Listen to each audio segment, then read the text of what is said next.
Tudo bem, pessoal? Bom dia a todas e a todos. Bom, é sempre um desafio falar de um tema tão teórico, né, como esse, que envolve o direito na sociedade mundial hipercomplexa. O próprio título já provoca uma série de reflexões e envolve vários pressupostos de debate que a gente precisa desenvolver com muita calma para não atropelar a nossa capacidade de reflexão sobre esse tema. Peço a paciência de vocês, porque é uma discussão realmente mais de teoria do direito e que envolve elementos de teoria social, teoria da história, e a gente vai ter que discutir esses pressupostos aqui. E, claro, se vocês quiserem fazer interferências, fiquem bem à vontade.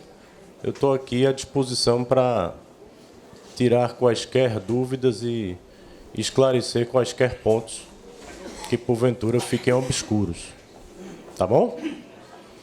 Então, vamos lá.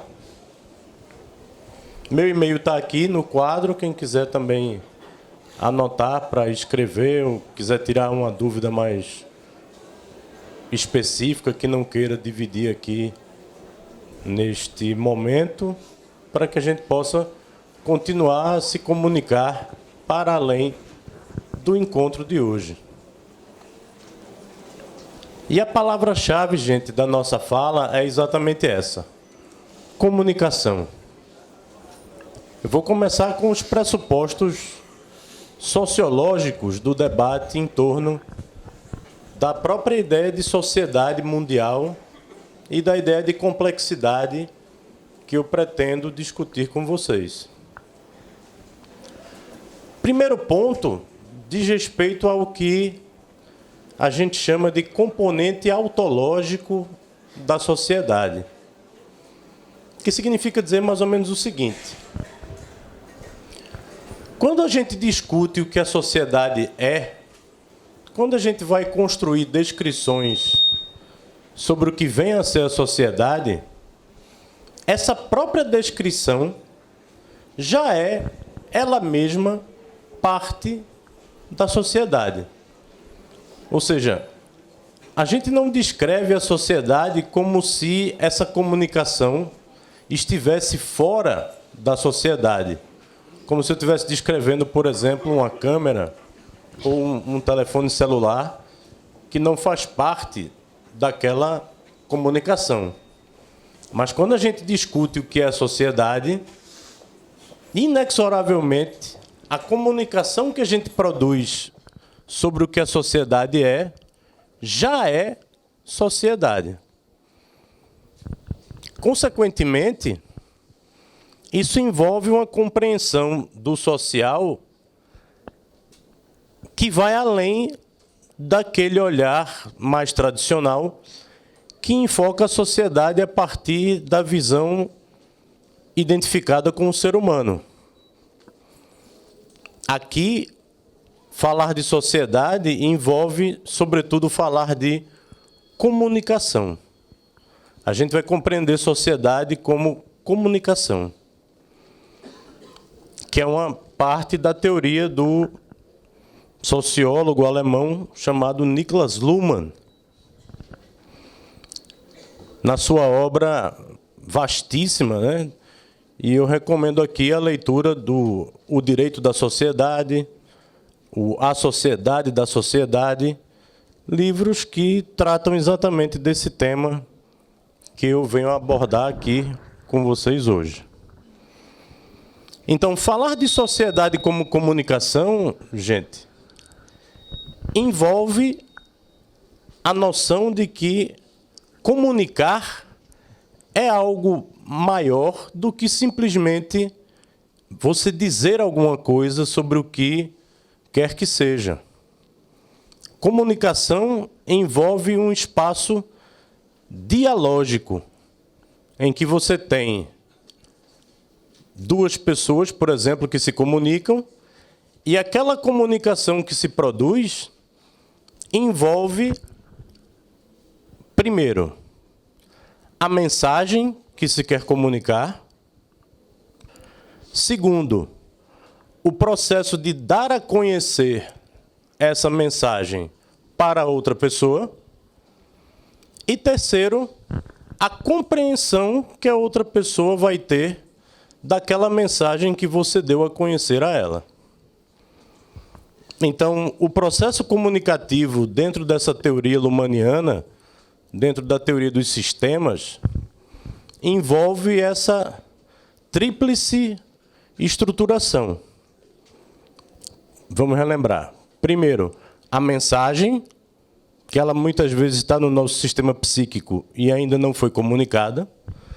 Dar a conhecer essa mensagem, informar o que essa mensagem quer dizer para aquela pessoa ou aquele grupo de pessoas, como aqui. O que eu estou fazendo aqui é dar a conhecer uma série de mecanismos comunicativos. E a compreensão que a outra pessoa terá daquilo que está sendo comunicado.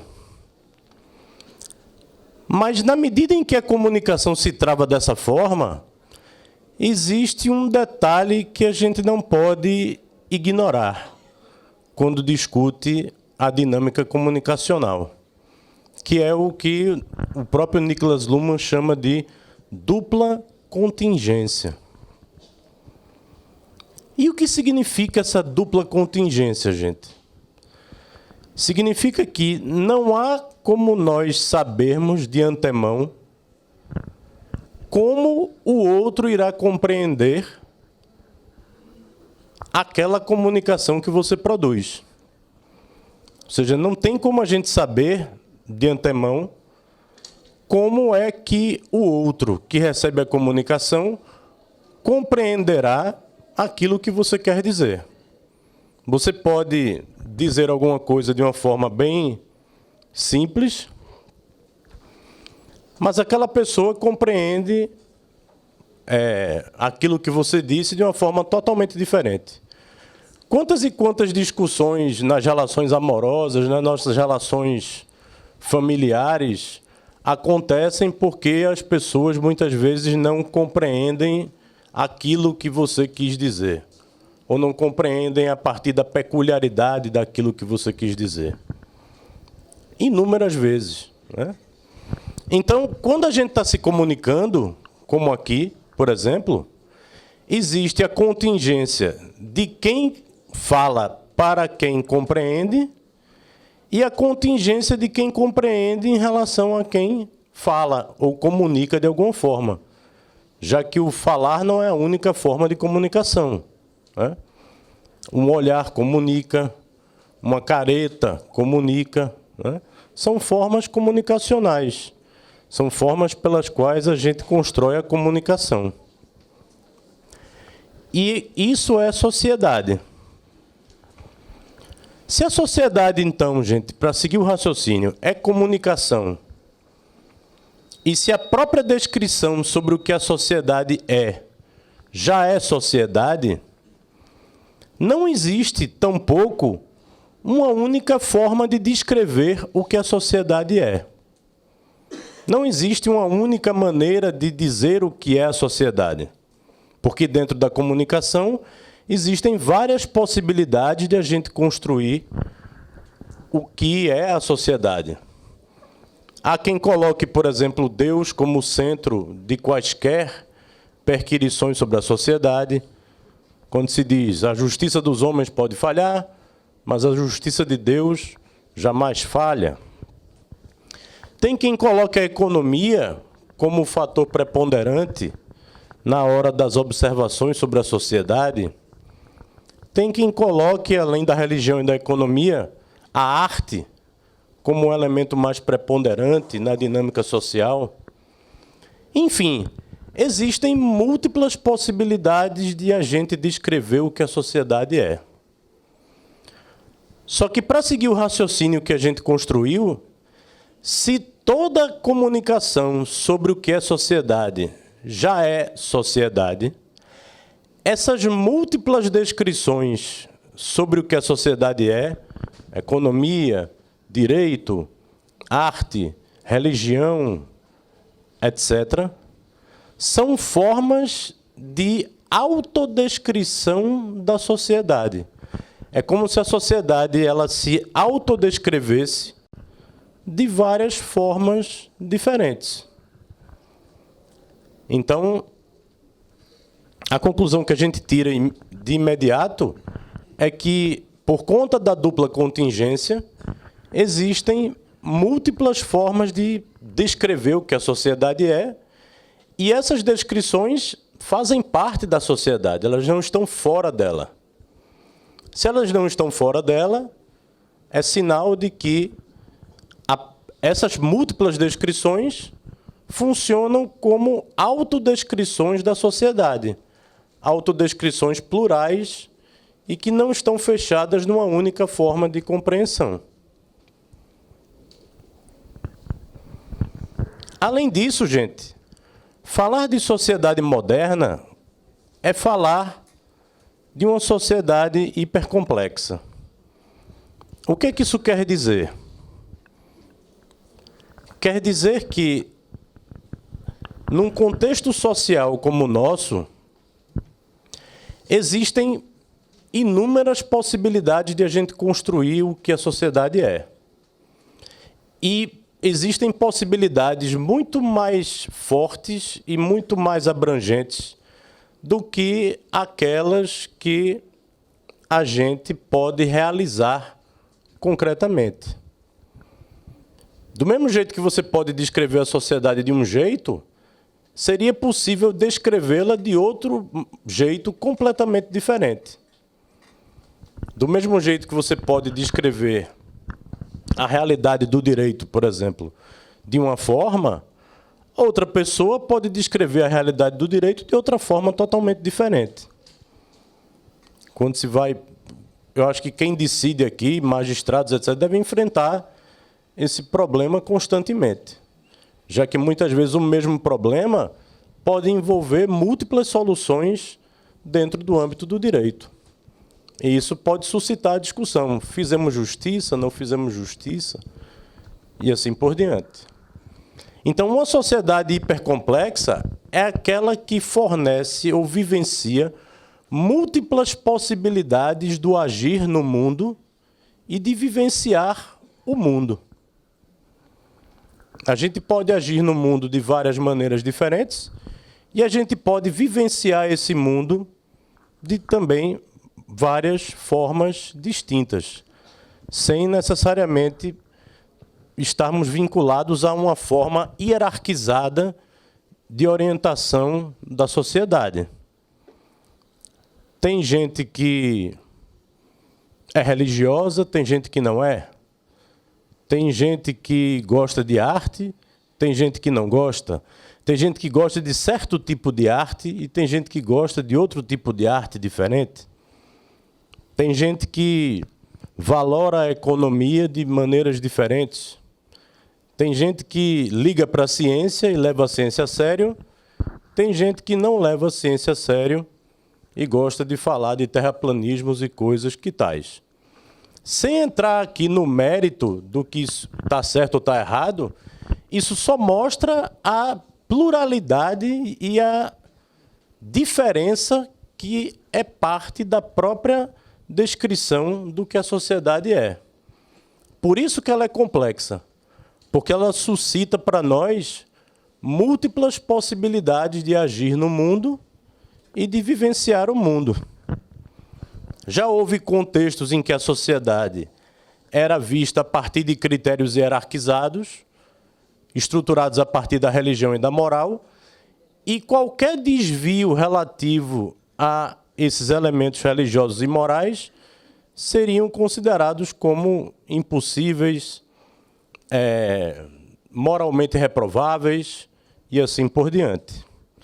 O que se quer dizer aqui, hoje, é que, frente a essa pluralidade de formas de agir no mundo e de vivenciar o mundo, não existe uma forma estruturada a partir de uma hierarquia. Muito ao contrário, existem formas plurais de a gente pensar a sociedade, o que gera uma série de problemas. Não estou dizendo que isso é uma coisa muito simples. Não. Isso envolve a gente pensar a sociedade como um verdadeiro paradoxo. O paradoxo de uma unidade, de um grande sistema comunicativo, mas uma unidade da diferença de valores, da diferença de expectativas, da diferença das formas de vivenciar o mundo, das diferenças relacionadas à própria dinâmica, por exemplo, usando a política e o direito, democrática. Falar de democracia é, dentre outras coisas, falar de um possível consenso quanto a procedimentos próprios de um Estado democrático de direito, mas, ao mesmo tempo, falar do dissenso quanto aos conteúdos. Você tem pessoas que são democratas cristãs, você tem pessoas que são de esquerda, você tem pessoas que são de extrema-direita, você tem pessoas que, no espectro político, podem pensar nas suas ideologias de várias formas diferentes. E a graça da democracia é exatamente a convivência harmônica, na medida do possível, dentro dessa multiplicidade de formas de pensar. Esse, na verdade, é um dos nossos grandes desafios. No mundo cada vez mais polarizado, as pessoas, às vezes, não pensam na diferença. Pensam apenas naquilo que adoça a sua própria boca. Como se as respostas para os problemas políticos e sociais pudessem surgir apenas a partir de uma única forma de pensar, que, curiosamente, é a nossa, né? Ou a sua, ou seja lá de quem for. E isso pode cheirar, né, a uma visão muito autoritária de problemas sociais, já que você sempre vê o que é diferente de você como algo indesejável, como algo moralmente reprovável, como algo que não deva merecer a atenção das outras pessoas, a não ser que ela confirme a visão de mundo que você, iluminado ou iluminada, imagina ser a melhor. Por mais que a gente considere que a nossa forma de pensar seja relevante, no espectro social, ela é apenas mais uma dentre as inúmeras possibilidades de construção. E é exatamente essa enormidade de possibilidades que caracterizam essa hipercomplexidade.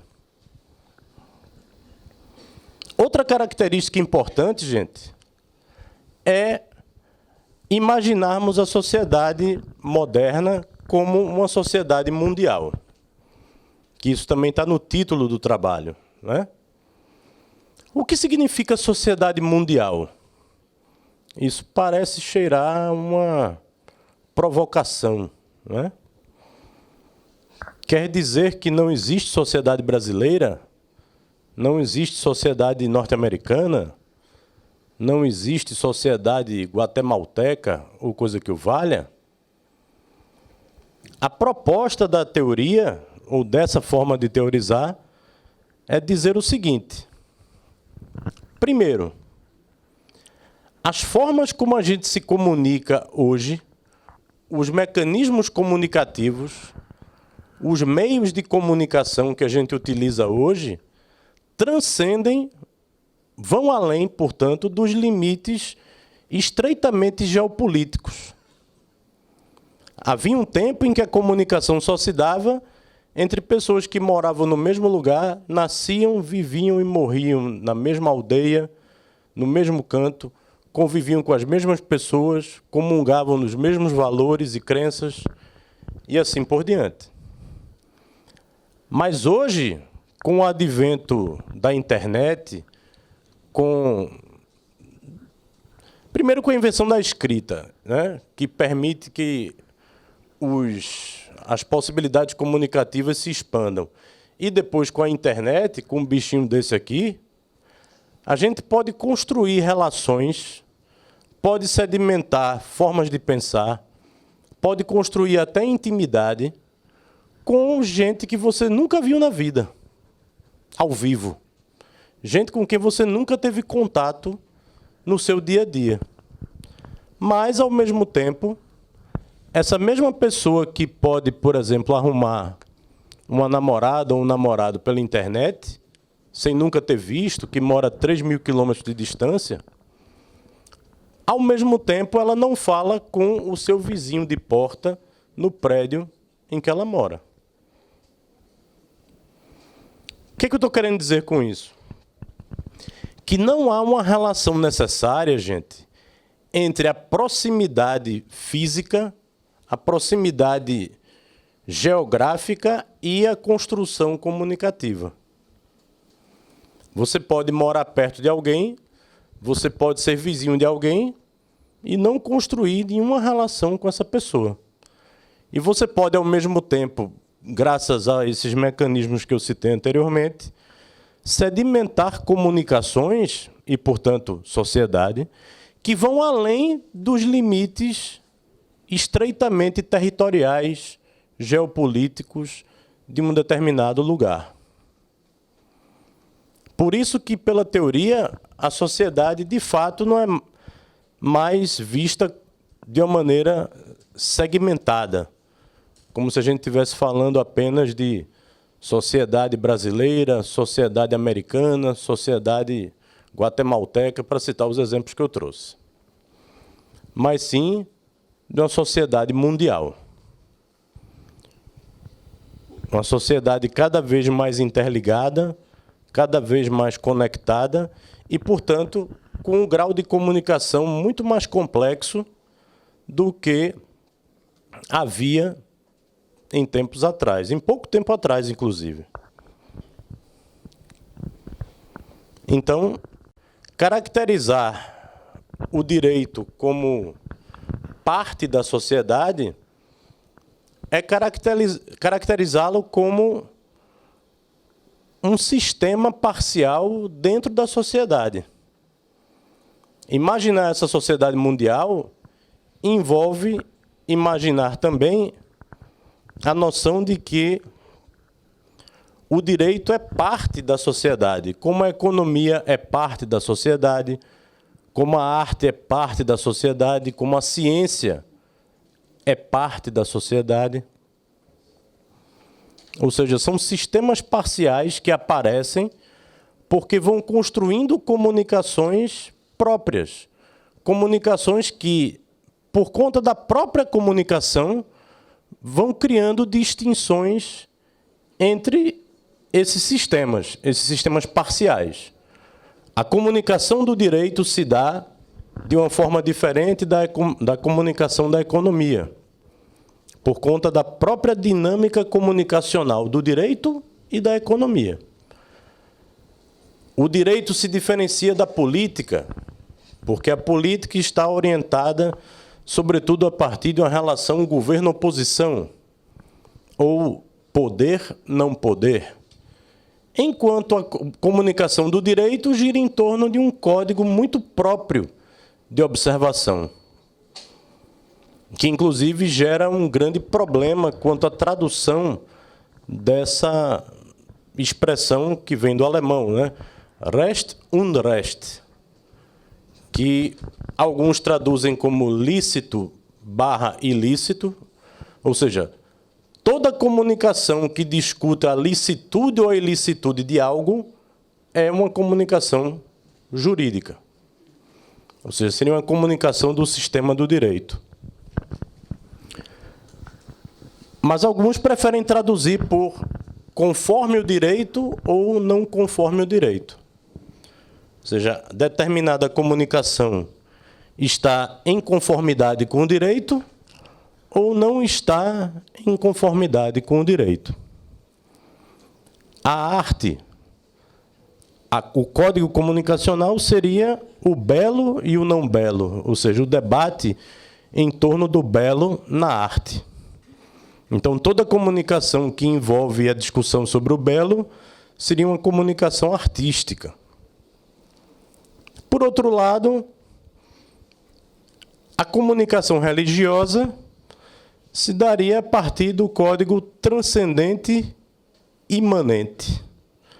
Ou seja, toda vez que a gente for fazer um debate na sociedade em que há uma discussão em torno da transcendência e da imanência de algo, como a existência de Deus, a existência da alma humana, etc., estaríamos diante de uma comunicação religiosa. Então, falar de sociedade e falar do direito inserido na sociedade é entender, primeiro, que a sociedade é hipercomplexa, como eu acabei de dizer, por conta da multiplicidade de formas de comunicação. Segundo, que o direito também tem uma complexidade própria, uma complexidade interna, uma complexidade no âmbito interno do direito.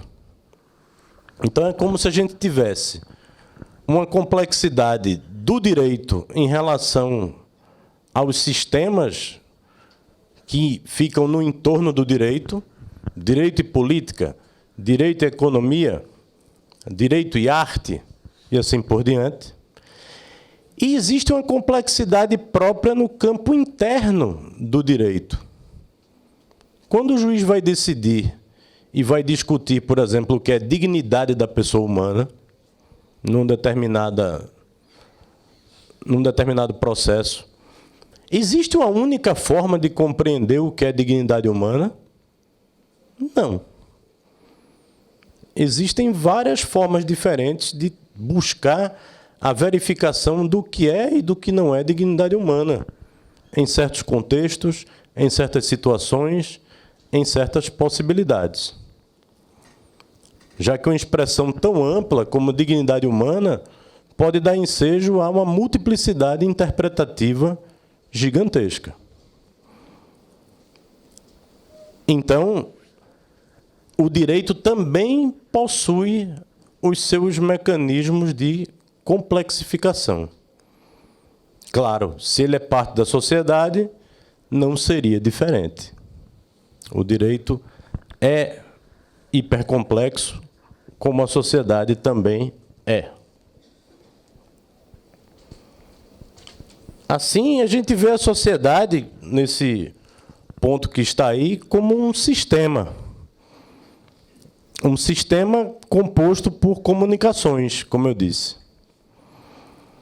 Só que, no campo do direito e dos outros sistemas parciais que estão dentro da sociedade, existe uma relação entre o sistema e aquilo que está fora dele.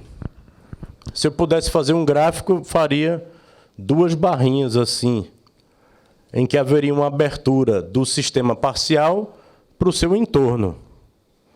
A relação sistema-entorno.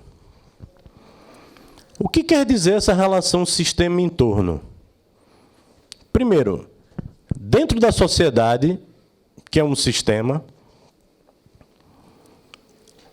vão surgir, como eu falei aqui anteriormente, pelas comunicações específicas, sistemas parciais de estruturação social. E o direito é um deles.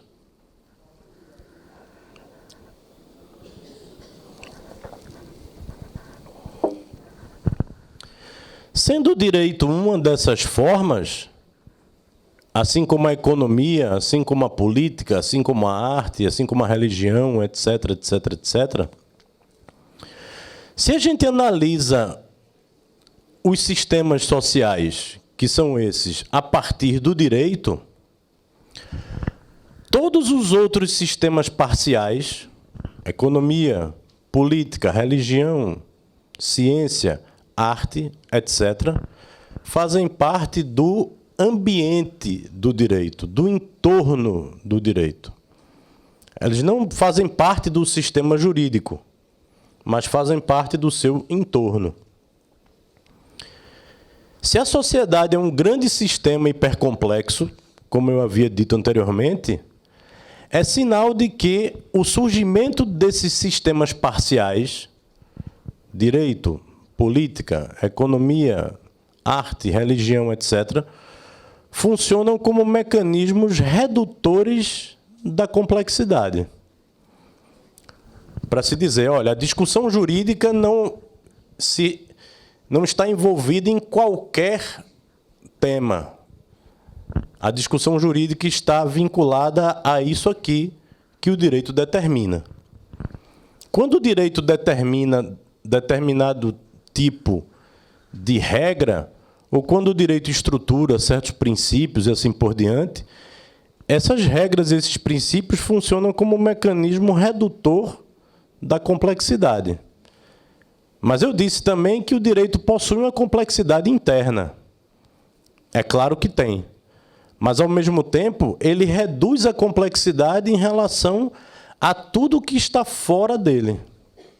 Ou seja, o direito não se confunde com a política, o direito não se confunde com a moral, o direito não se confunde com a economia, o direito não se confunde com a arte, muito embora o direito possa se relacionar com todas essas formas de representação de sistemas parciais da sociedade.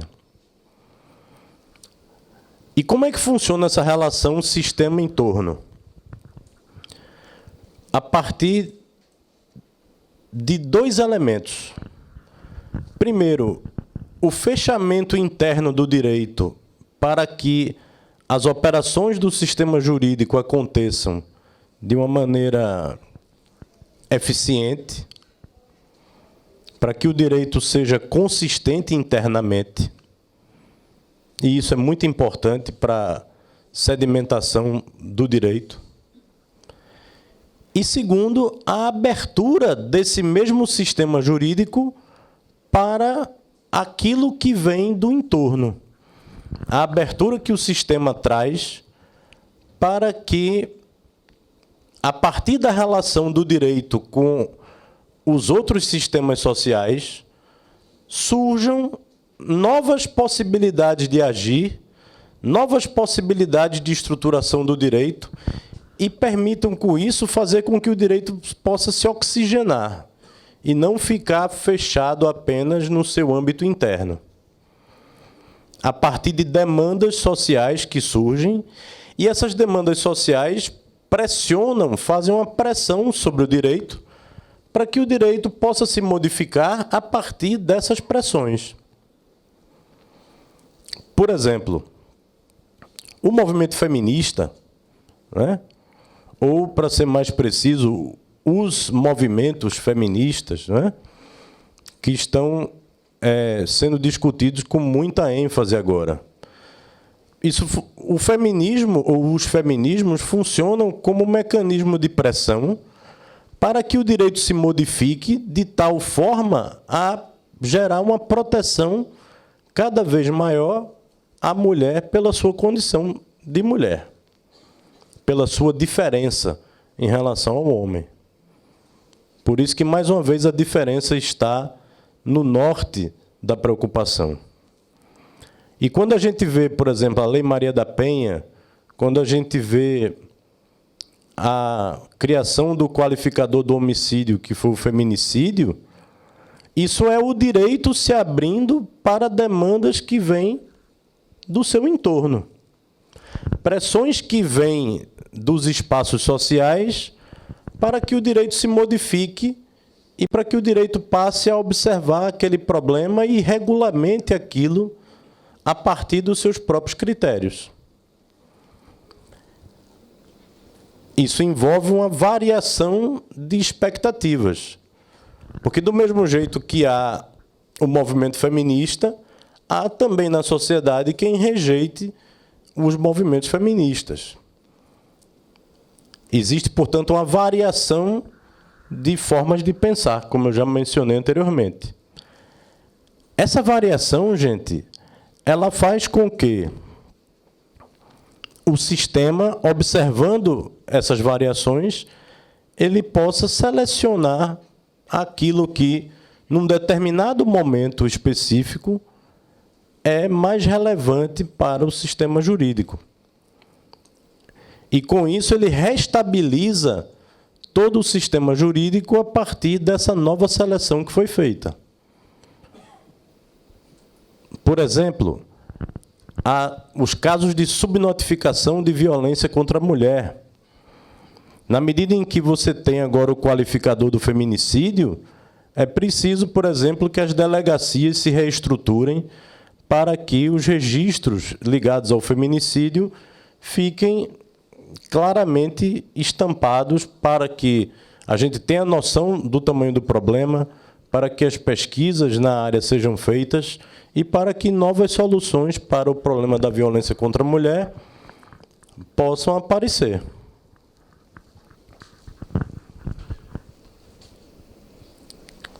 E isso envolve esses 3 elementos que eu mencionei aqui: variação de expectativas do agir, a seleção que o próprio sistema faz em relação àquilo que deve ou não deve entrar no direito, e a restabilização, ou seja, quando o direito se restabelece a partir das novas normatizações que aparecem dentro da sua estrutura. No momento em que o direito se reestrutura a partir daquilo que vem do seu entorno, isso permite uma abertura do direito para uma possível adequação social do direito. As pressões que vêm do entorno vão gerando a necessidade de uma adequação social do direito. Ou seja, o direito se adequando àquilo que vem da sociedade. Só que, como eu mencionei, não existe uma única forma de pensar o que a sociedade é. Por isso que quem deve selecionar o que entra e o que não entra no sistema jurídico é o próprio direito, o próprio sistema jurídico. E não a moral, não a religião, não outros espaços que são importantes na dinâmica social, mas que não fazem parte do sistema jurídico. Eles se relacionam com o sistema jurídico, mas não se confundem com ele. Até aqui, gente, está muito confuso? Ou está limpeza? Eu sei que é uma viagem mesmo, né? Mas é teoria, né, gente? Teoria do direito tem dessas coisas, né? Para a gente tentar compreender o que danado é isso.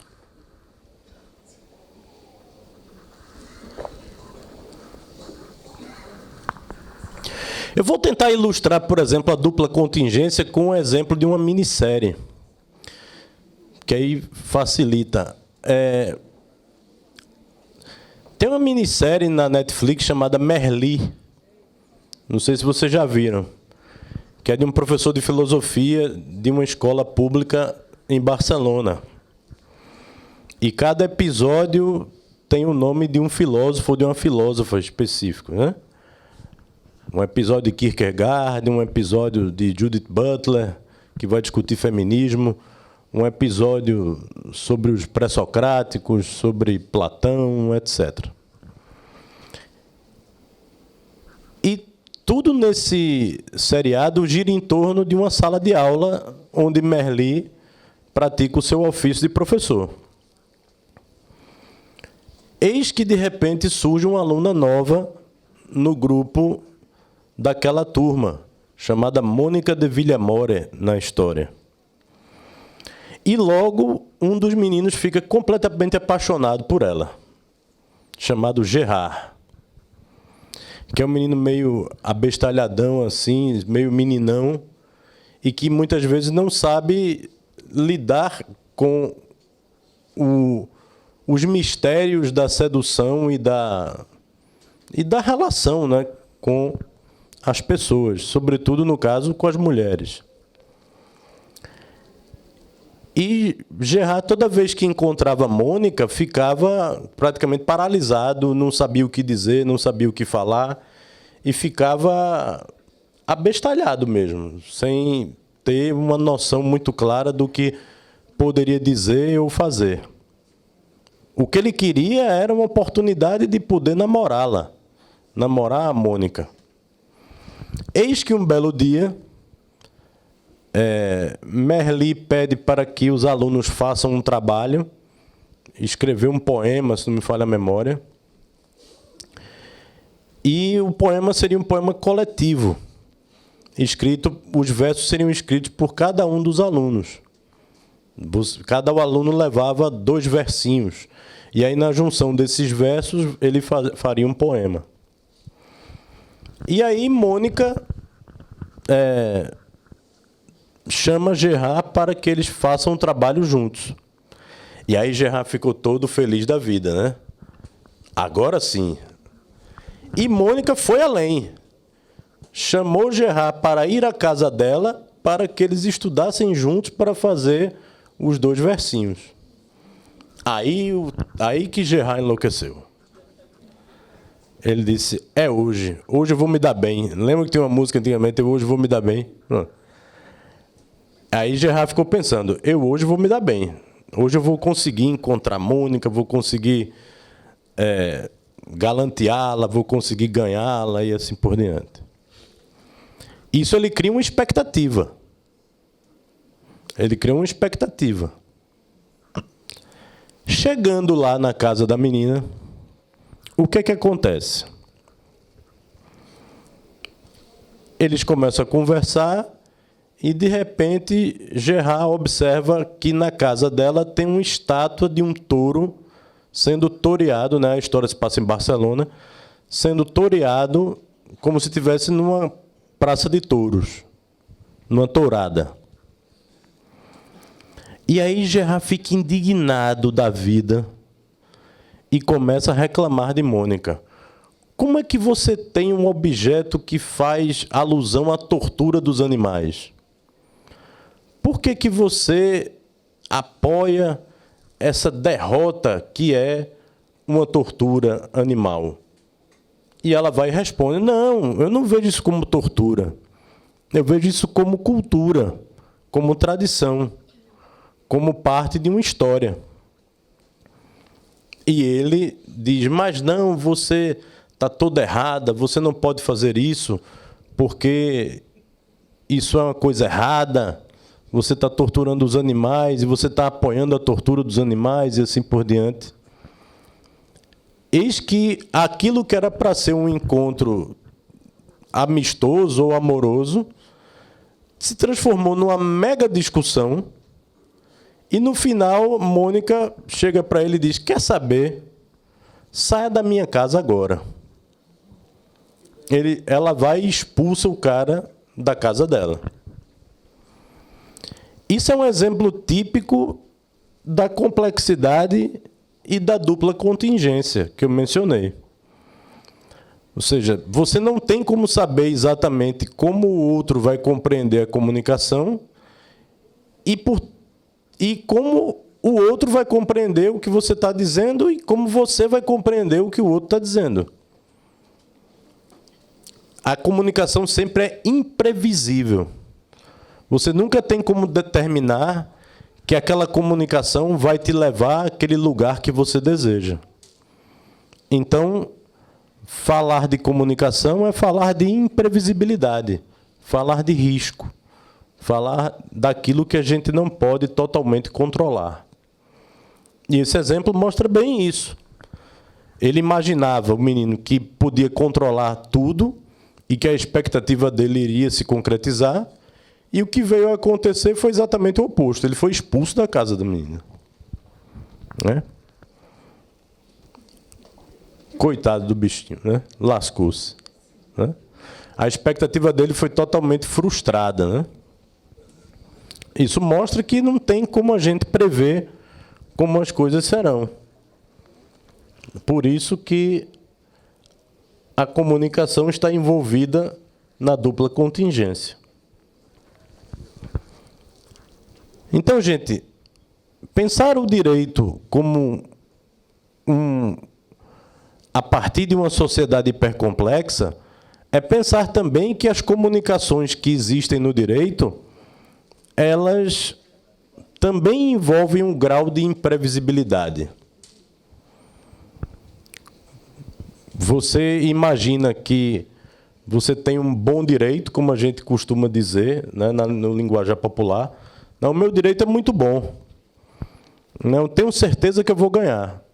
Mas, de repente, muda a composição do tribunal, né? Uma coisa que a gente estava conversando, convocam um determinado juiz para atuar no tribunal, e mesmo que o entendimento do tribunal seja A, vem uma decisão que é anti-A, ou seja, contrária a A. Ou seja, por mais que houvesse jurisprudência, por mais que o entendimento aparentemente fosse pacífico, a gente nunca pode contar com isso, porque a comunicação é sempre imprevisível. Em maior ou menor grau, né? Eu não estou dizendo que em toda situação é imprevisível, mas em maior ou menor grau ela será imprevisível. Porque a gente não tem como saber para onde a comunicação vai. Esses são alguns pressupostos sociológicos, né, da relação entre sociedade e direito. E eu queria falar agora de outros pressupostos, para a gente sair um pouco da teoria social. Alguns pressupostos históricos dessa relação.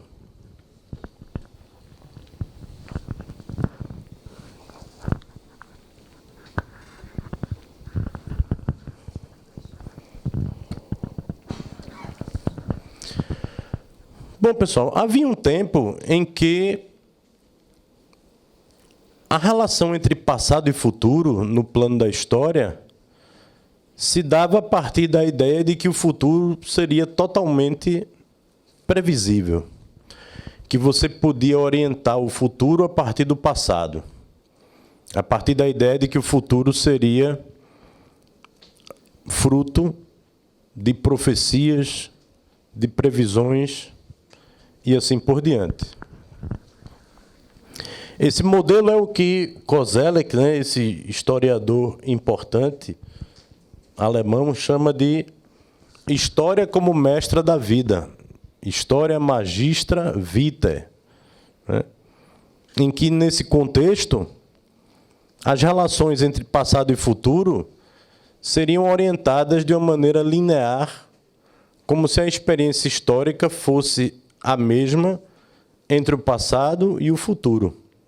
E mais, você podia prever o futuro e saber exatamente quando aquele evento iria acontecer, evento futuro.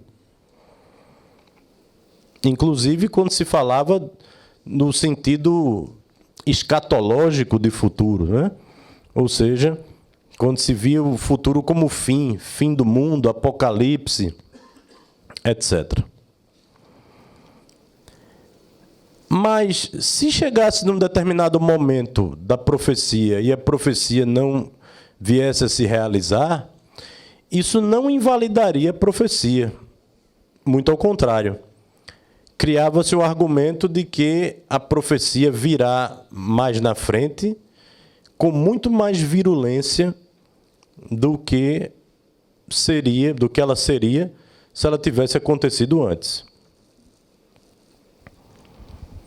Isso é um modelo, digamos assim, pré-moderno de orientação do pensamento da história. E a produção historiográfica tenta, de certo modo, mostrar como isso acontece. Um livro importante sobre isso é o livro do próprio Koselleck, chamado Futuro Passado, uma contribuição à semântica dos tempos históricos, em que ele vai mostrar exatamente como é que esse processo acontece.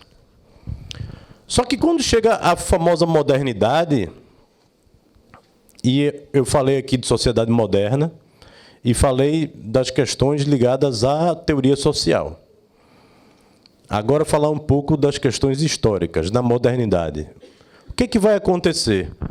Uma espécie de cisão, por conta do aumento da complexidade, entre as experiências do passado e as possíveis experiências do futuro. o futuro deixa de ser visto como profecia ou previsão. Ou, como diria Legião Urbana naquela música, o futuro não é mais como era antigamente. O futuro passa a ser visto como planejamento, planificação. E, com isso, cria-se também a ideia de que teríamos duas categorias históricas de observação da realidade. De um lado, o acúmulo de saberes que a gente teria do passado num determinado presente, que ele vai chamar de espaço da experiência, e, por outro, a projeção, a planificação, o planejamento de futuro que você pode sedimentar a partir daquele momento presente, chamado de horizonte de expectativas.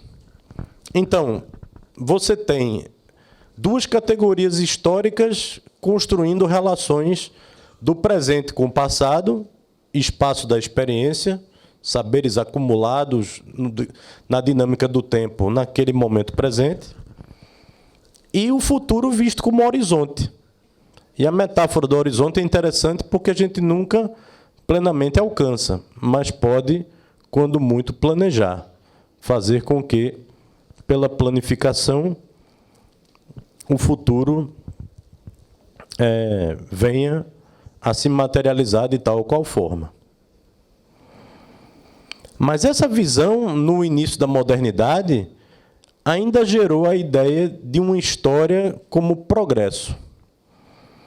Ao invés de se falar de uma história como uma flutuação de sincronias e diacronias, né, de momentos em que a planificação se realiza e momentos em que aquela planificação não se realiza, imaginou-se muito tempo a ideia de um progresso, ou seja, o acontecer de dias e noites, o passar do tempo, a temporalização da história, iria gerar uma noção de que o futuro, mesmo a gente não sabendo exatamente como ele será, temos ao menos uma garantia sobre ele, sobre o futuro. Teríamos, né? Qual seria? A garantia de que o futuro será melhor do que o momento presente. Mas aí que está. Essa garantia, gente, não existe. A gente não tem como saber historicamente como é que as coisas vão acontecer. Aquela ideia de patamar mínimo civilizatório que às vezes a gente imagina, nem sempre se realiza, nem sempre se concretiza. E nem sempre a gente pode pensar que aquilo que estava aparentemente solidificado e aparentemente consolidado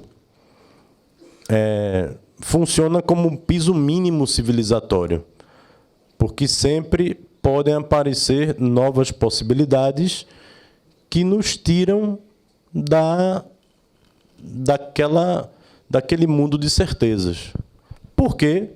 Porque o futuro não existe. Ninguém fala do futuro no futuro. Pelo menos ainda não construímos ou não estabelecemos uma possibilidade de fazer isso. Só na ficção científica ou naqueles filmes, né, como De Volta para o Futuro, etc. Mas, por enquanto, né, na nossa experiência social, ninguém fala do futuro no futuro. A gente só fala do futuro num determinado presente. Assim como, tampouco, ninguém fala do passado no passado. Então, o máximo que a gente pode fazer em relação ao futuro é planejar. Quando a gente entra na faculdade de Direito, por exemplo, a gente planeja se formar em 5 anos, 5 anos e meio. Né? Lá na faculdade de Direito, onde eu dou aula, são 5 anos e meio agora o curso. Né? 11 semestres. Então, existe um mínimo de planejamento para que em 11 semestres no nosso caso, a pessoa obtém o grau de bacharel em Direito.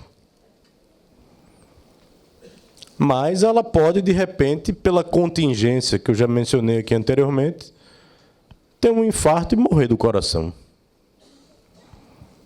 Que garantia a gente tem que, de fato, você vai se manter no curso de Direito? Que garantia a gente tem em relação a chegarmos vivos ao final da jornada ou não? Garantia plena, ninguém tem. Eu posso sair daqui, por exemplo, no final dessa nossa conversa, pegar o carro de volta para Recife, sofrer um acidente e morrer. Não, só estou dizendo que isso pode acontecer, eu não estou desejando que isso aconteça jamais. Porque minha relação com a morte tem a ver com aquilo que Raul Seixas dizia, né? Vem, mas demora a chegar. Se eu pudesse conversar com a morte, eu diria mais ou menos isso a ela. Pode vir. Venha porque ela vai vir para todo mundo. Isso é uma das poucas certezas que há na perspectiva histórica. Mas demora a chegar um pouquinho. Né? Não chegue tão cedo, não. Não seja tão avexada, digamos assim. Não se aveste, não. Já pegando um pouco de Caetano. Caetaneando um pouco. Né? Não se aveste, não, Baião de Dois. Deixe de manhã. Fique na boa, que ainda temos muita lenha para queimar. Então, gente, o problema da filosofia da história, voltando, é projetar essa ideia de um futuro melhor e que o futuro será a imagem do progresso. O que a gente viu com o nazismo no início do século XX, o que a gente viu com as experiências comunistas de alguns países também no século XX, como o que aconteceu, por exemplo, no Camboja, com o Khmer Vermelho, como o que aconteceu no tempo de Stalin, etc., nos mostram que essa confiança na humanidade é sempre um problema. Né? Porque o ser humano, quando a gente fala muitas vezes de humanizar ou de humanização, é como se a gente imaginasse que o ser humano fosse sempre um poço de candura, um poço de boas intenções, né? Mas o ser humano também tem no seu âmago interno suas vilanias, suas incapacidades, suas formas de construir inveja, preconceito, discriminação. Tudo isso é tão humano quanto a atividade de você dar sopa para pessoas carentes no meio da rua. Então, não vamos ser tão ingênuos quando vamos falar de humanização de alguma coisa. Porque fulano tem que ser mais humano. Aí eu pergunto, humano em que sentido? No sentido de que sempre o ser humano é redentor, porque isso tem um pouco a ver com essa glorificação do ser humano, né? Pela tradição antropocêntrica, né? Do pensamento. Quando, no fundo, é muito mais importante a comunicação do que cada um de nós, isoladamente. Cada um de nós pode morrer e as pessoas vão continuar se comunicando do mesmo jeito. A comunicação continuará a existir. A sociedade, portanto, ela não vive ou não morre como um ser humano vive ou morre. Ela não está atrelada a essas convenções estritas.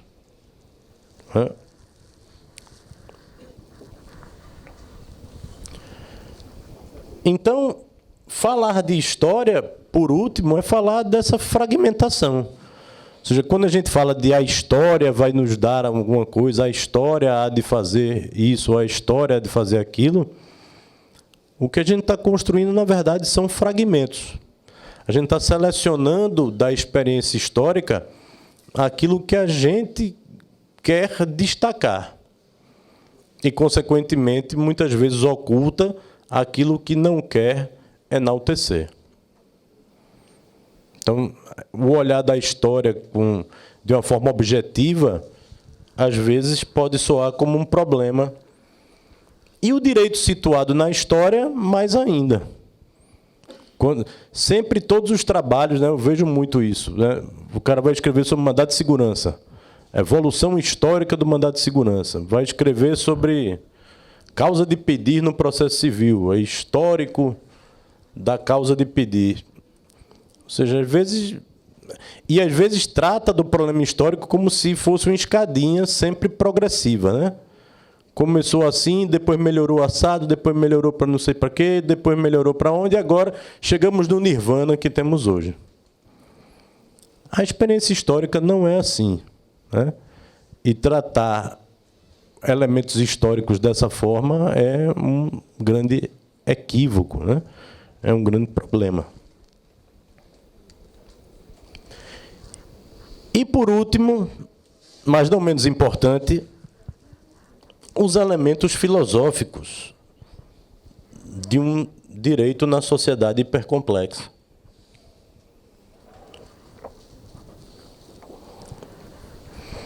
Que funciona como pressuposto da própria ideia de uma teoria do conhecimento, de uma maneira geral, e da teoria do conhecimento no plano do direito. Primeiramente, esse velho embate que existe entre verdade como demonstração versus verdade como argumentação. Bom, falar de verdade, gente, numa perspectiva mais filosófica, pode envolver a compreensão da verdade desde aqueles que acreditam que existe uma essência nas coisas, uma essência do direito, uma essência dos objetos que a gente conhece, algo que funcionaria como aquilo que Aristóteles vai chamar de caracteres, os caracteres da coisa, né? Ou seja, aquilo que, se retirado da coisa, ela deixa de ser o que é. Portanto, faria parte da essência da coisa. Mas existem aqueles que vão dizer que a verdade, no fundo, é uma construção argumentativa. Então, o problema não é existe ou não existe verdade, ou existe ou não existe verdade no direito. A pergunta é, o que a gente faz no direito quando, por exemplo, um juiz decide no direito? Ele diz o que é a verdade ou ele convence? Ele explica a realidade ou ele tenta convencer os outros de que o que ele faz é explicar a realidade? A maneira como a tradição lá da Faculdade de Direito pensa esse problema não é uma coisa que vem de mim, mas dos filósofos do direito que passam por lá. É a tradição de a gente imaginar que a nossa postura no campo da filosofia do direito é muito mais uma postura carente do que uma postura plena. Ou seja, aqueles que pensam que, ao contrário dos que advogam a existência de uma verdade universal sobre as coisas, ou advogam a existência de uma essência do ser das coisas, mesmo que mutável, a gente imagina que, no fundo, a própria discussão em torno do que é verdade e do que não é verdade funciona menos como demonstração e mais como um artifício argumentativo. Quando se diz, por exemplo, que um juiz decidiu de forma objetiva, né? Isso envolve uma retórica da objetividade, né? Que, portanto, foge dos modelos ontológicos essencialistas. Claro, você pode me dizer, mas nem toda ontologia é essencialista. Isso é verdade. Nem sempre falar do ser, ontologia é o estudo do ser, né? Nem sempre falar do ser envolve falar de essências ou de algo que seja próprio daquele objeto. Mas a nossa postura enquanto carentes, no sentido de que a nossa filosofia é muito mais vinculada aos limites do ser humano frente ao conhecimento do mundo, ao nosso limite frente ao conhecimento do próprio direito. Perceber o direito retoricamente é perceber que a decisão que levanta o discurso da objetividade é, no fundo, um artifício argumentativo para tentar convencer um auditório de que a decisão foi de fato objetiva. E muitas vezes objetiva como sinônimo de racionalidade, né? Objetividade como se fosse racionalidade. Uma das grandes preocupações da teoria do direito, eu diria, do século XIX para cá, é o debate em torno da racionalidade das decisões. De como a decisão tomada por um magistrado é racional. E nisso a gente tem vários matizes diferentes sobre essa racionalização. Desde aqueles que vão dizer, não, a decisão mais racional é aquela, como no início do século XIX, que é mais ligada a uma pretensão literal de observação do que diz, por exemplo, a lei. Aquele movimento que no formalismo francês foi chamado de escola da exegese, né? Que também vocês conhecem, né? Todo mundo já ouviu falar disso. Então é como se a racionalidade aí estivesse ligada à literalidade do juiz na hora de julgar. Quando você vai, por exemplo, para a teoria pura do direito, em Kelsen, falar de racionalidade da decisão ou de possibilidade de racionalidade já é falar de um outro espectro. É falar de abertura linguística dos elementos normativos, aquilo que Kelsen vai chamar de relativa indeterminação de sentido da norma jurídica. E, se o juiz decidir, dentro da hipótese normativa ali estabelecida, dentro dos limites que a vagueza e a ambiguidade da norma permitem utilizar, essa decisão é uma decisão possível e, portanto, racional. Mas vem a turma da teoria da argumentação, na década de 70, por exemplo, do século passado, com Robert Alexy e companhia, que começa a dizer, olha, gente, dizer que a decisão é racional apenas por um critério de escolha entre possibilidades interpretativas é pouco.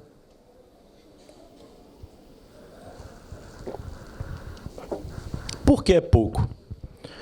Porque isso pode gerar decisões autoritárias.